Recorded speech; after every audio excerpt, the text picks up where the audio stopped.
Umfakazi wesibili u-Mthokozisi Thwala utshele inkantolo ukuthi kwakuliwa ngaphakathi endlini kanti abantu ababelwa kwakunguMeyiwa, abanye besilisa ababili, uKelly, umama kaKelly kanye noZandi. Makwenzeka leso sigafu u-Senzo noTumela ngikhumula kahle ukuthi kwakuyibona abantu babe bamisane nalabantu laba u2, and then uZandi nomakazandi babeshaya lo ongathiwa imfishanyana futhi naye ephethe isibhamu.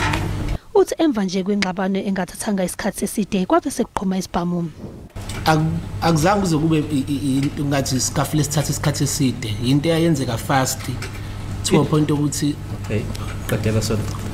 Into eyenzeka fast ngoba emva kwesikhatshana nje kwenzeke kunaleso sigafu kwase kuqhuma isibhamu. Siyaqhuma khona ekitchen la kunesikafu khona ngaselokhunjeni ngakusinki. Angeke ngize ngisho ukuthi ngabona kodwa engikwazi ukuthi wayedwa umuntu ayephethe isibhamu lapho. Qobe wathi akabonanga ke ukuthi ubani waqhumisa isibhamu.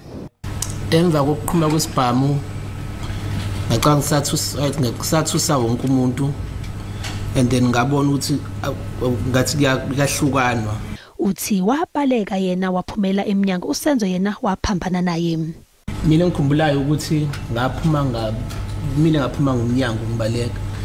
uSenzo ngiphambana naye eza ngakule side le fridge, mina kodwa ngiphuma ngiyale emnyango. Leli cala ke liyaqhubeka.